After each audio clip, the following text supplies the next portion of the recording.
ശ്രീധർ, മഹാരാഷ്ട്രയിൽ എന്തെങ്കിലും അട്ടിമറി നടന്നിട്ടുണ്ടോ? കാരണം മഹാരാഷ്ട്രയിൽ ഇപ്പോൾ വരുന്ന റിപ്പോർട്ടുകൾ പ്രകാരം അവിടെ മുഴുവൻ പോൾ ചെയ്ത വോട്ടെന്ന് പറയുന്നത് 6,40,00,000 എന്നാൽ വോട്ട് എണ്ണി കഴിഞ്ഞപ്പോൾ 6,45,00,000 വോട്ടുകൾ അവിടെ എണ്ണി തിട്ടപ്പെടുത്തി എന്നാണ് നമുക്ക് മനസ്സിലാക്കാൻ സാധിക്കുന്നത്. ഈ 5,00,000 വോട്ട് അവിടെ കൂടുതൽ എണ്ണിയിട്ടുണ്ട് എന്നാണ് പറയുന്നത്.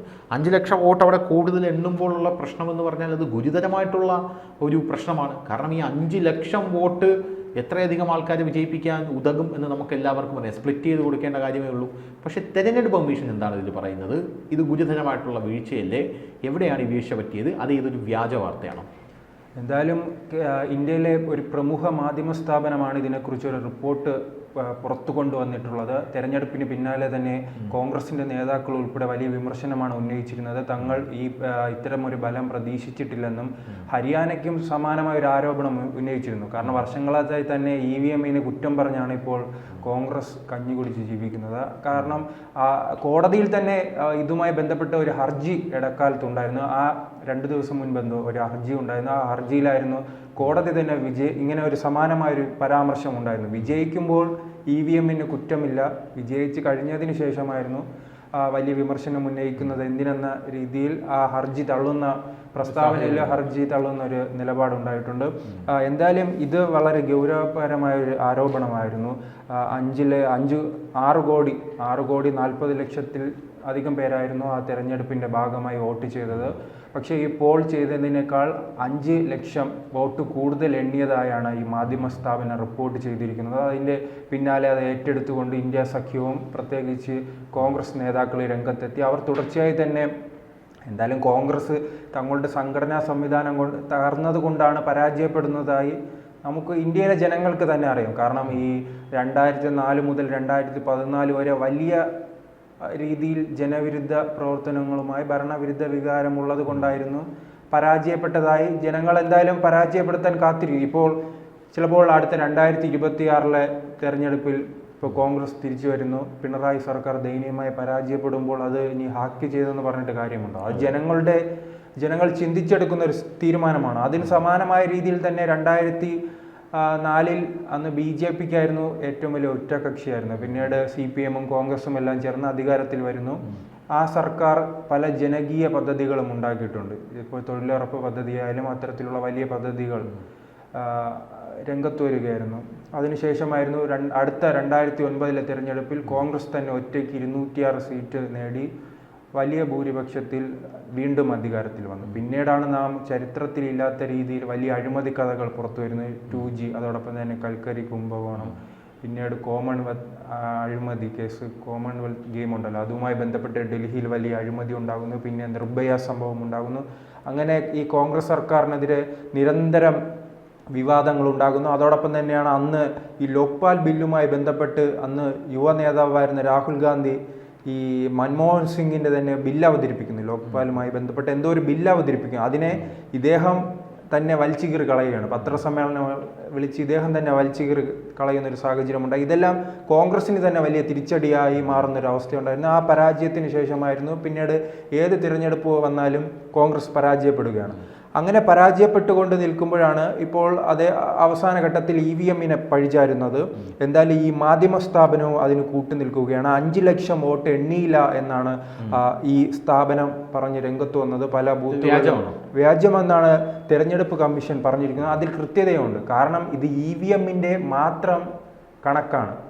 കാരണം പോസ്റ്റൽ വോട്ടുണ്ടല്ലോ, സർക്കാർ ജോലിക്കാരെ പോസ്റ്റൽ വോട്ടുണ്ട്, 80 വയസ്സ് കഴിഞ്ഞവർക്ക് വീട്ടിലെത്തിയുള്ള പോസ്റ്റൽ വോട്ടുണ്ട്. അതൊന്നും എണ്ണാതെയാണ് ഈ 5,00,000. അപ്പോൾ പറയുന്നത് 5,00,000 വോട്ട് കൂടുതൽ എണ്ണിയെന്നാണ് ഈ മാധ്യമ സ്ഥാപനം പറയുന്നത്. പക്ഷേ തെരഞ്ഞെടുപ്പ് കമ്മീഷൻ അതിനെക്കുറിച്ച് എന്തായാലും വ്യക്തമല്ല. പക്ഷേ ഈ പറയുന്ന വയർ അങ്ങനെ എന്തോ സ്ഥാപനം അങ്ങനെ എന്തോ. എന്തായാലും തെരഞ്ഞെടുപ്പ് കമ്മീഷൻ പറയുന്നത് കൂടുതലല്ല എണ്ണിയത്, കുറച്ചാണ് എണ്ണിയത്. കാരണം ഇപ്പോൾ എത്ര 6 കോടി പേരെന്തോ വോട്ട് ചെയ്തിട്ട് അതിൽ കുറച്ചാണ് എണ്ണിയിട്ടുള്ളത്. കാരണം ഇതിൽ അസാധുവാകുമല്ലോ, ചില പോസ്റ്റൽ വോട്ടുകൾ ഉൾപ്പെടെ അസാധുവാകും, ചിലതിൽ കള്ള വോട്ട് ആരോപണം. അങ്ങനെ നോക്കുമ്പോൾ ഇത് കുറച്ചാണ് എണ്ണിയിട്ടുള്ളത്. അപ്പോൾ കൂടുതൽ എണ്ണിയിട്ടില്ലെന്നാണ് പറയുന്നത്. അത് കൃത്യമായി തന്നെ അത് ശരിയാണല്ലോ. ഇപ്പോൾ ഇത് വളരെ ഒരു നമ്മുടെ മണ്ഡലത്തിൽ തന്നെ ചിലപ്പോൾ EVM വോട്ടുണ്ടല്ലോ. ഇപ്പോൾ പാലക്കാട് എടുക്കുമ്പോഴാണ് നമുക്കത് അറിയാൻ കഴിയും. ഇപ്പോൾ എത്ര 1,37,000 പോളിംഗ് ചെയ്തു. അത് EVM-ലാണ്, മറിച്ച് പോസ്റ്റൽ വോട്ടുണ്ട്, സർവീസ് വോട്ടുകളുണ്ട്. ആ വോട്ടുകൾ കൂടി ആ വോട്ടും കൂടെ ചേരുമ്പോഴാണ് ഈ കണക്ക് വരുന്നത്. ആ രീതി നോക്കുമ്പോൾ കുറച്ച് എണ്ണിയുള്ളതാണ് ഇപ്പോൾ കമ്മീഷൻ പറയുന്നത്. അതിന് പിന്നാലെ തന്നെ ഇത് ഏറ്റുപിടിച്ച് നമ്മുടെ എല്ലാം കേരളത്തിൽ നിന്നുള്ള രമേശ് ചെന്നിത്തലയും രംഗത്തെത്തിയതുകൊണ്ട് അദ്ദേഹവും ഇതിനെതിരെ രൂക്ഷമായ വിമർശനമാണ് ഉന്നയിക്കുന്നത്. വലിയ അട്ടിമറി നടന്നിട്ടുണ്ടെന്നും അദ്ദേഹം ചൂണ്ടിക്കാണിക്കുന്ന ഒരു മണ്ഡലത്തെ ചൂണ്ടിക്കാട്ടിയാണ് പറയുന്നത്. നടാന്ത് അങ്ങനെ ലോക്സഭാ മണ്ഡലമുണ്ട് മഹാരാഷ്ട്രയിൽ. അവിടെ ലോക്സഭാ തെരഞ്ഞെടുപ്പിൽ 6 മണ്ഡലങ്ങളിലും കോൺഗ്രസും അതോടൊപ്പം തന്നെ NCP ശിവസേന സഖ്യമായിരുന്നു വിജയിച്ചത്. എന്നാൽ 3 മാസം കഴിഞ്ഞുള്ള ഈ നിയമസഭാ തെരഞ്ഞെടുപ്പിൽ വലിയ രീതിയിൽ കോൺഗ്രസ് പരാജയപ്പെടുന്ന ഒരു സാഹചര്യമുണ്ട്. അവിടെ BJP ആണ് വിജയിക്കുന്നതെന്നാണ് അദ്ദേഹം ചോദിക്കുന്നത്. പക്ഷേ അദ്ദേഹത്തിൻ്റെ മണ്ഡലത്തിൽ ആലപ്പുഴയിൽ മുൻപുള്ള തെരഞ്ഞെടുപ്പിൽ വിജയിച്ചത് ആരിഫാണ്. അതിനുശേഷം വന്ന നിയമസഭാ തെരഞ്ഞെടുപ്പിൽ ഇയാൾ ജയിക്കുകയാണല്ലോ, രമേശ് ചെന്നിത്തല ജയിക്കുന്നത്. അങ്ങനെയാണെങ്കിൽ ഇദ്ദേഹം പറയുന്ന കണക്കനുസരിച്ചാണെങ്കിൽ ഇദ്ദേഹത്തിൻ്റെ മണ്ഡലത്തിൽ ജയിക്കാനുള്ളത് ആരാണ്? പിന്നെ എന്തായാലും സ്വാഭാവികമായിട്ടും CPM ആണല്ലോ. എന്നാൽ ലോക്സഭാ മണ്ഡല കണക്ക് അടുത്ത തദ്ദേശ സ്വയംഭരണ തെരഞ്ഞെടുപ്പ് നോക്കുമ്പോഴേ അറിയാം, ഹരിപ്പാട് മണ്ഡലത്തിൽ ഏറ്റവും കൂടുതൽ ശക്തിയുള്ളതും അവിടെ വിജയിച്ചു കയറുന്നത് CPM ആണ്.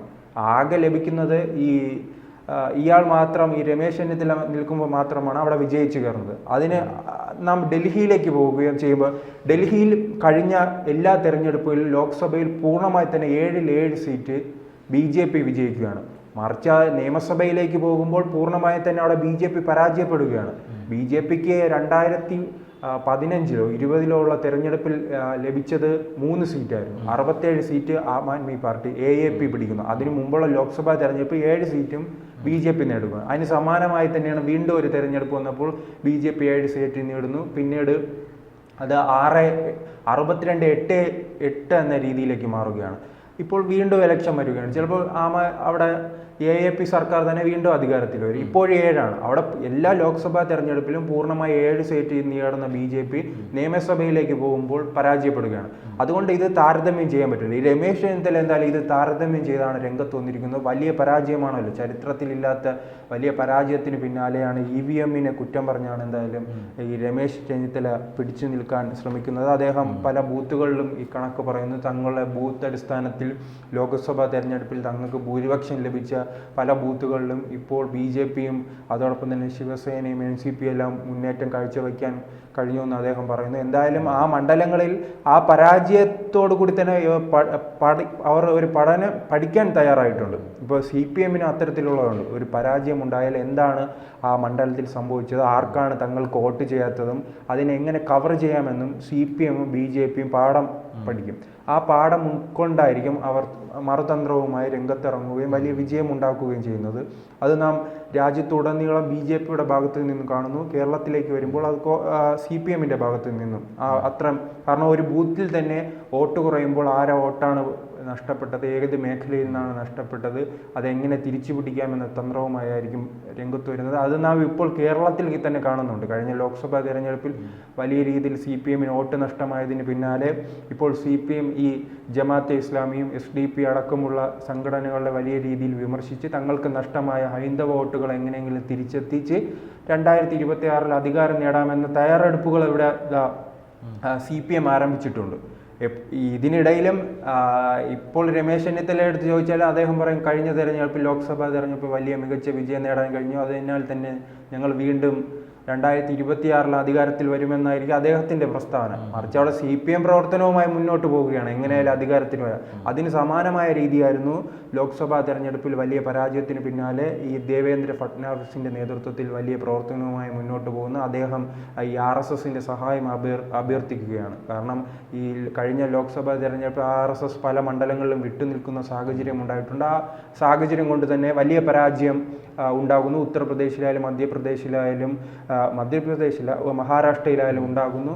ആ പശ്ചാത്തലത്തിൽ RSSൻ്റെ സഹായം ഉണ്ടാകുന്നു. RSS ഹൈന്ദവ എന്ന് പറഞ്ഞാൽ നേരിട്ടല്ല, എന്ന് പറഞ്ഞാൽ ചെറിയ പ്രാദേശിക ഗ്രൂപ്പുകളായിട്ട് ചില ലഘുലേഖകളുമായി വീടുകളിൽ പ്രചാരണം നടത്തിയാണ് ഈ മണ്ഡലങ്ങളിൽ വിജയിക്കാൻ കഴിഞ്ഞിട്ടുള്ളത്. എന്തായാലും ഈ 5 ലക്ഷം വോട്ടെന്ന കണക്ക് തെറ്റാണ്.